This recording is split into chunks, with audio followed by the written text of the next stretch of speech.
Hello and welcome to Liberty Nation's LNTV. I'm your host, Mark Antolides.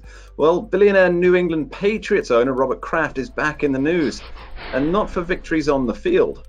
To give us an update on this is Liberty Nation's legal affairs editor, Mr. Scott DeCosenza. Welcome, Scott. Hi, Mark. So, Scott, what's the latest news from Florida?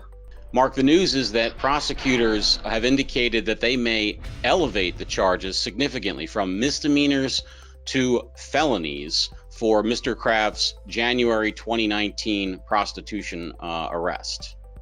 And is this based on new evidence in the case? No, it doesn't seem to be based on new evidence, except for things haven't been going their way, is what it seems like. I'm not a Florida criminal defense lawyer or prosecutor, Mark, but it does seem to have the hallmarks of them wanting to encourage him to take some plea. And so, therefore, if they increase the severity of the charges, that sweetens the vinegar for Mr. Kraft to take a lesser charge and plead guilty to it. So, what's the reasoning behind the squeeze here, Scott? I think, Mark, that all of the rulings about the evidence have gone against the prosecution. The search warrant was thrown out that basically threw out the video of Mr. Kraft receiving sex services and paying for them, as alleged by Florida police and prosecutors. And the courts have said that that was an unconstitutional search and that evidence couldn't come in.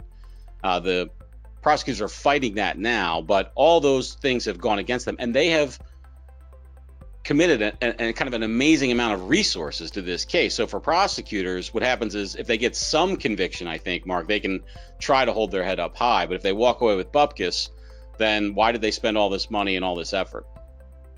So they've got to try and claw some kind of victory from the jaws of defeat with that, I guess. Seems so. And so what about the sex trafficking angle that we heard about? Was there some type of modern day slavery going on there? Well, that's the sizzle that they use to sell this sort of thing, the throwing about of modern day sex slavery. But there was zero incidents of that occurring here, or I think any of the other hundreds of arrests that they made. What we have is, by and large, middle-aged men paying middle-aged Chinese women for sexual services, and not any kind of slavery or dehumanizing conditions that prosecutors and police often use to engage in these types of investigations. The two women were, I think they were in their late 30s and late 40s, for instance, in the Kraft case, who have been accused of engaging in prostitution with Mr. Kraft. Okay, so when will we hear if Mr. Kraft is actually going to accept a plea for a lesser charge, or whether the prosecutors will end up dropping the case? Well, they did just lose a motion in order to have a long reply brief. So again, another ruling against the prosecution in the case. This is by Florida's, I think it's called the Fourth Appeal Circuit in Florida.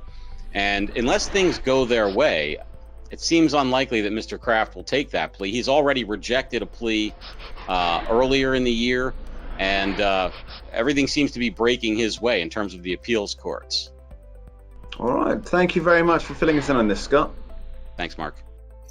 Hi, folks. Lisa K. Donner here, editor-in-chief of LibertyNation.com. We hope you enjoyed watching this video, maybe even learned a thing or two. If so, please take a moment and subscribe to our YouTube channel right down there in the corner. Thanks so much.